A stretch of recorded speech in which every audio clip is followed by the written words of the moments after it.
नमस्कार दोस्तों, मैं हूं रामेंद्र सिंह चौहान। कहावत है, दुश्मन का दुश्मन दोस्त होता है। जी हां, कुछ ऐसे ही हालात दिख रहे हैं इन दिनों भारत में, और यह हालात दिख रहे हैं सत्ता और विपक्ष के बीच में। भारत सरकार में यानी सत्ता में है भारतीय जनता पार्टी और विपक्ष में है कांग्रेस। भारतीय जनता पार्टी सत्ता में है और उसका विरोधी दल है कांग्रेस। सामान्य तौर पर देखा जाता है कि जो शत्रु देश हो, जैसे सामान्य तौर पर माना जाता है कि चीन और पाकिस्तान भारत के शत्रु देश हैं। इन शत्रु देशों से किसी भी प्रकार का संबंध रखना अपने आप में एक बड़ा सवालिया निशान खड़ा करता है।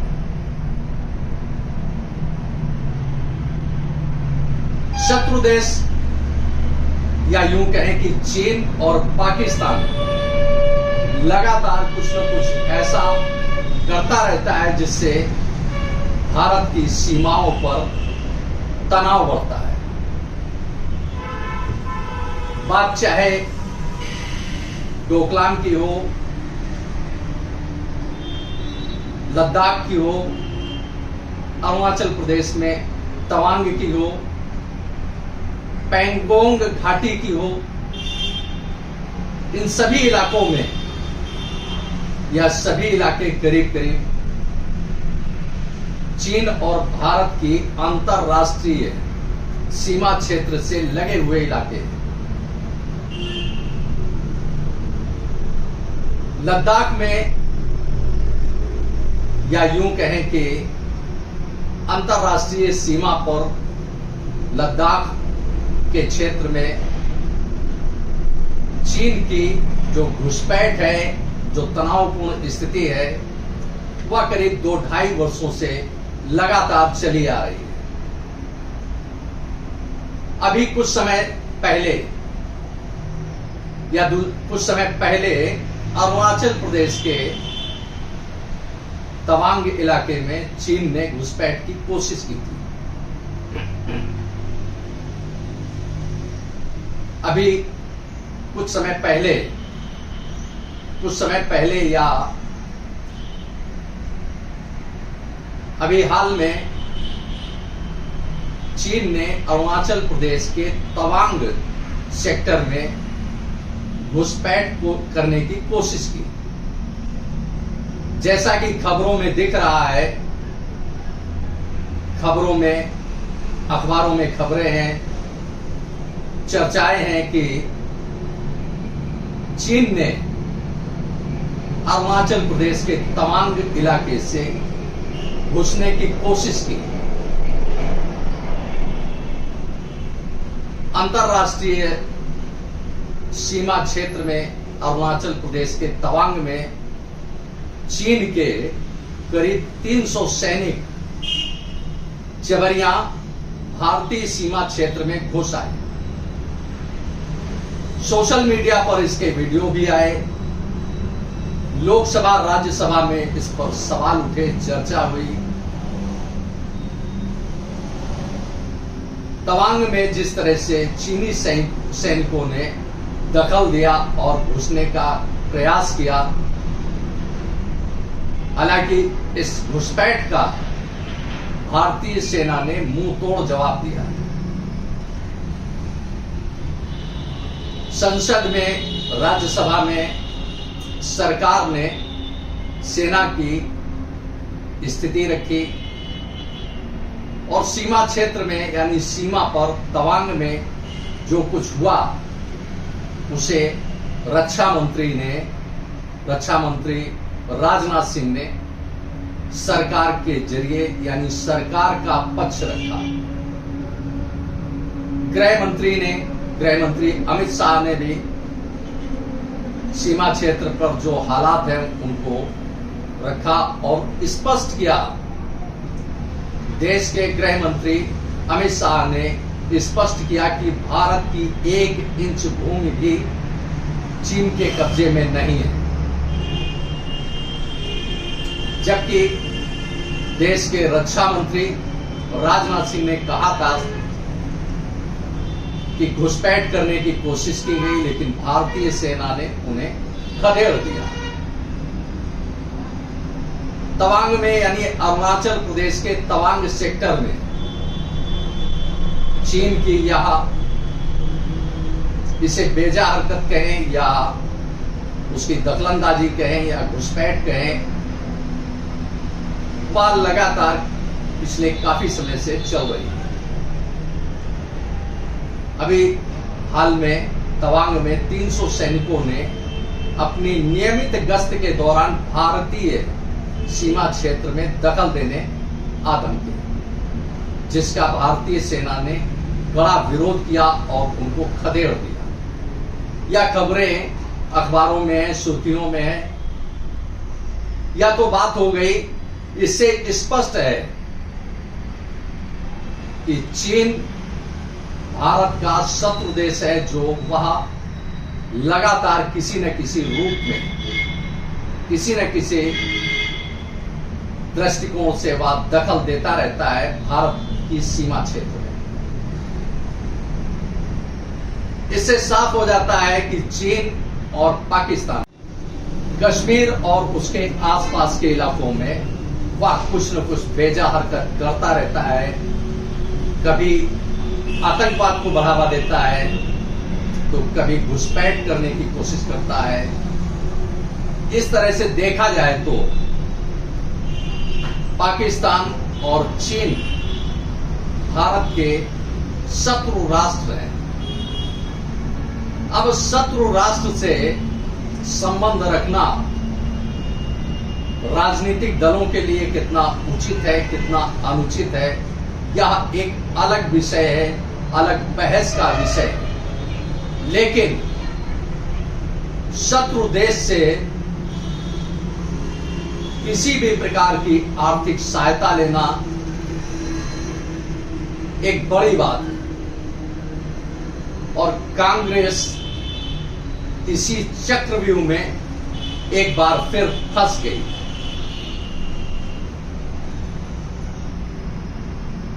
बात चाहे चीन की हो या इस्लामिक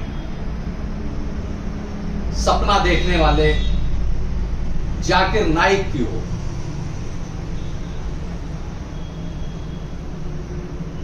जाकिर नाइक और चीन से कांग्रेस ने पैसा लिया, डोनेशन लिया।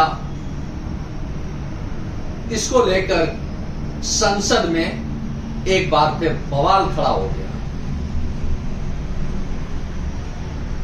जैसा कि खबरों में है, जैसा कि चर्चाओं में है, अखबारों में है कि कांग्रेस ने चीन से 1,35,00,000 रुपए राजीव गांधी फाउंडेशन में लिए।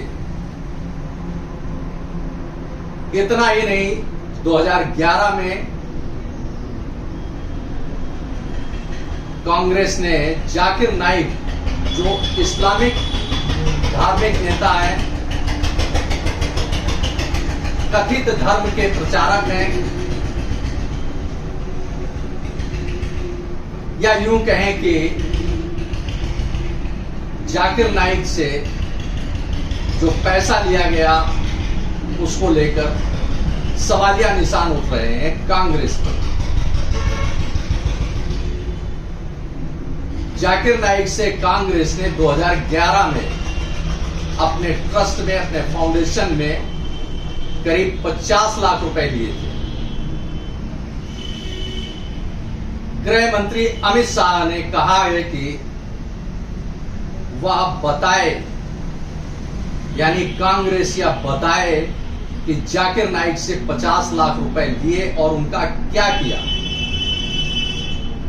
इसी तरह से राजीव गांधी फाउंडेशन में चीन से 1.35 करोड़ लिए गए, उस धनराशि का, उस पैसे का कांग्रेस ने क्या किया, और इसी के साथ ही संसद में, राज्यसभा में सरकार ने जानकारी दी कि कांग्रेस के दो ट्रस्ट, दो फाउंडेशन, यानी Rajiv Gandhi foundation, Rajiv Gandhi charitable trust का लाइसेंस खारिज कर दिया गया है, निरस्त कर दिया गया है। और उस लाइसेंस को, यानी इन दोनों एनजीओ के लाइसेंस को, ट्रस्ट को और फाउंडेशन को का जो लाइसेंस है उसको बहाल करने पर विचार नहीं कर रही है सरकार। ऐसा वक्तव्य गृह मंत्री की ओर से या सरकार की ओर से सामने आया है। अब दूसरे शब्दों में कहें कि राजीव गांधी फाउंडेशन और राजीव गांधी चैरिटेबल ट्रस्ट का लाइसेंस सरकार ने खारिज कर दिया है, या समाचारों में। अब साफ सी बात है, इससे स्पष्ट लग रहा है कि जो शत्रु देश हैं वह कांग्रेस के लिए, जो भारत के शत्रु देश हैं वह कांग्रेस के लिए मित्र देश हो गए। हालांकि इसका पलट जवाब नेता प्रतिपक्ष यानी कांग्रेस के वरिष्ठ नेता और सरकार में, संसद में नेता प्रतिपक्ष अधीर रंजन चौधरी ने कहा है कि, और मांग की है कि पीएम केयर फंड को भी सार्वजनिक किया जाना चाहिए। चीन से कितना पैसा लिया है, किससे किससे पैसा लिया है, यह हिसाब सामने आना चाहिए।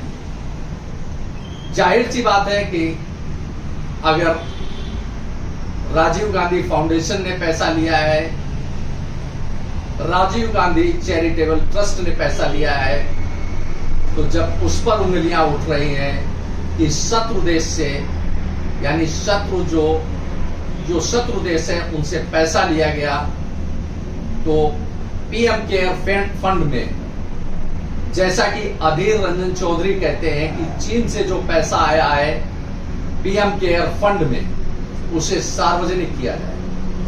अब अगर खबरों की माने और कांग्रेस के नेता प्रतिपक्ष अधीर रंजन चौधरी की माने, तो भारतीय जनता पार्टी यानी जो सरकार का पीएम केयर फंड है उसमें चीन से पैसा आया है, अनुदान आया है, दान आया है, तो यह एक बड़ी बात है और एक बड़ा सवालिया निशान उठता है, सवालिया निशान लगता है कि सरकार जो मौके पर अपनी सीमाओं पर चीन के साथ लड़ रही है, वही उससे आर्थिक सहायता भी ले रही है। बात चाहे अगर हकीकत है कि सरकार ने, यानी पीएम केयर फंड में चीन से पैसा आया है, तो यह बड़ी शर्मनाक बात दिखती है कि जिससे जमीनी लड़ाई चल रही है, जिससे गतिरोध है, तनावपूर्ण स्थिति है सीमा पर, उसी देश से पीएम केयर फंड में पैसा आया है। लेकिन वहीं इससे कांग्रेस का दोहरा चरित्र सामने आ गया, दोहरा चेहरा सामने आ गया कि एक ओर वह सरकार के सामने खड़ी है कि चीन ने भारत की जमीन पर कब्जा कर लिया है, सरकार इसे स्पष्ट करे, तो वहीं दूसरी ओर वहीं चीन ने जो सहायता दी है, जो अनुदान दिया है, जो दान दिया है राजीव गांधी फाउंडेशन को, वह भी एक बड़ी शर्मनाक बात है कि शत्रु देश से आपने पैसा लिया और इस पर अब बखेड़ा खड़ा हो गया। राजीव गांधी फाउंडेशन और राजीव गांधी चैरिटेबल ट्रस्ट दोनों के लाइसेंस निरस्त हो गए हैं, यह सरकार ने जानकारी दी है। और जिस तरह से खबरें सामने आ रही हैं कि गतिरोध, सीमाओं पर गतिरोध बढ़ाने वालों के साथ एक तरह से यह आर्थिक दोस्ती जैसा दिख रहा है। कहीं ना कहीं इसके पीछे कांग्रेस का दोहरा चरित्र दिखता है। तो अगर अधीर रंजन चौधरी की माने तो दोहरा चरित्र भारतीय जनता पार्टी का भी दिखता है, क्योंकि यदि जैसा कि अधीर रंजन चौधरी ने कहा है कि पीएम केयर फंड को सार्वजनिक किया जाना चाहिए, तो उसमें यह सामने आ जाएगा, हकीकत सामने आ जाएगी कि चीन ने क्या पैसा दिया है या नहीं दिया है। लाजमी है, जांच तो होनी ही चाहिए। अब अगर चीन ने पैसा दिया है और भारत के यानी सरकार के पीएम केयर फंड में यह पैसा आया है, तो यह कैसा संबंध है कि जो आर्थिक लेन देन में यानी पैसों के लेन देन में तो सहज है, लेकिन सीमाओं पर असहज है। यह बड़ा चौंकाने वाला विषय है, बड़ा चौंकाने वाला सवाल है। कांग्रेस प्रतिपक्ष में है यानी विपक्ष में है, और भारतीय जनता पार्टी सत्ता में है। लाजमी है कि सत्ता में जो है विपक्ष उस पर हमले करेगा ही, लेकिन अब अगर इसे यूं कहें कि हमाम में कौन नंगा है कौन साफ सुथरा है, या तो जांच के बाद पता चलेगा। लेकिन फिलहाल जो दिख रहा है, जो सामने आ रहा है कि उसमें कांग्रेस का प्राइमा फेसिया चेहरा, दोहरा चेहरा सामने दिखा है समाज की, कि एक तरफ चीन पर जमीन का कब्जा करने का आरोप लगाया कर सरकार को घेरने की कोशिश की गई, तो वहीं उसी चीन से कांग्रेस ने राजीव गांधी फाउंडेशन में पैसा लिया। राजीव गांधी फाउंडेशन में चीन से 1.35 करोड़ और जाकिर नाइक से 50 लाख रुपए लेना कांग्रेस के गले में फंस गया है। साफ सा है कि जैसा कि राहुल गांधी यानी कांग्रेस के पूर्व राष्ट्रीय अध्यक्ष राहुल गांधी भारत जोड़ो यात्रा के पूर्व जिस तरह से एनजीओ के साथ मिले थे, मीटिंग की थी, उससे यह स्पष्ट एक बार फिर हो रहा है कि एनजीओ में आखिर जो भारत में एनजीओ काम करते हैं उनमें विदेशों से पैसा कहां से आता है, उस यह एक बार फिर साफ हुआ है। जैसा कि सरकार ने पिछले समय देखा था, निगहबानी की थी कि भारत के एनजीओ को पैसा आ रहा है अमेरिका से, ऑस्ट्रेलिया से, ब्रिटेन से, चीन से। इसके अलावा दुनिया भर के और कई देश हैं जो भारत के एनजीओ को पैसा देते हैं। अब उस पैसे का उपयोग कहां किया जा रहा है यह देखना सरकार का काम है, और लाजमी है कि अगर जन सेवा में, जन सुविधाओं में, जनता के हितों में कहीं पैसा खर्च हो रहा है तो यह एक बड़ी बात है और अच्छी बात है। लेकिन अगर उसका कहीं उपयोग राजनीतिक मंसूबों को हल करने के लिए किया जा रहा है तो निश्चित रूप से कहीं ना कहीं भारत का रिमोट दूसरे देशों के हाथों में जाता दिखेगा। क्योंकि अगर कोई देश, चाहे वह चीन हो, अमेरिका हो, ऑस्ट्रेलिया हो, ब्रिटेन हो, अगर भारत के एनजीओ को पैसा देगा तो निश्चित रूप से अपने मंसूबों को पूरा करने के लिए भी वह हर तरह से हर संभव प्रयास करेगा। इस तरह से पूरे चीन में देखें तो जहां एक ओर भारत की अंतर्राष्ट्रीय सीमाओं पर, चाहे वह डोकलाम हो, लद्दाख हो, अरुणाचल प्रदेश का तवांग हो, वहां तनाव जारी है, तो वहीं दूसरी ओर राजनीतिक दल उन्हीं शत्रु देश से चंदा लेने से नहीं चूकते। यह एक बड़ी शर्मनाक बात है, बात किसी भी राजनीतिक दल की। शत्रु देश के साथ जो सीमाओं पर जवान लड़ते हैं, जवान सुरक्षा करते हैं, उन पर कहीं न कहीं यह चोट पड़ती है कि आप किसी शत्रु देश से पैसा लेते हैं और हमारे सैनिक उसी देश के सैनिकों से युद्ध लड़ते हैं, संघर्ष करते हैं। जिस तरह से तवांग में, अरुणाचल प्रदेश के तवांग में भारतीय सैनिकों ने चीनी सैनिकों को खदेड़ा, या एक बड़ी बात है, लेकिन राजनीतिक दलों को विचार करना चाहिए कि जो सीमाओं पर, अंतर्राष्ट्रीय सीमाओं पर तनाव बढ़ा रहा हो देश, उसके साथ आर्थिक संबंध आखिर कैसे रखे जा सकते हैं। इस पर राजनीतिक दलों को विचार करना चाहिए, विमर्श करना चाहिए, चिंतन करना चाहिए, और समाज को यह देखना चाहिए कि राजनीतिक दल का चरित्र कितना साफ सुथरा है, कितना बेदाग है और कितना दागदार है, या उसे देखना चाहिए। आपने इस वीडियो को देखा, आपको यह वीडियो कैसा लगा कमेंट बॉक्स में हमें अवश्य बताएं। वीडियो को शेयर करें। यदि आप हमारे चैनल पर नए हैं तो हमारे चैनल को सब्सक्राइब करें, हमारे चैनल को सब्सक्राइब करें, जिससे हमारे आने वाले वीडियो, आने वाले नोटिफिकेशन आपको मिल सके। दोस्तों, वीडियो को लाइक करना ना भूलें। आप लाइक करते हैं तो हमारा प्रोत्साहन होता है, हमारा मोटिवेशन होता है। आपने वीडियो को देखा, आपका बहुत बहुत धन्यवाद। Thank you. जय हिंद, जय भारत।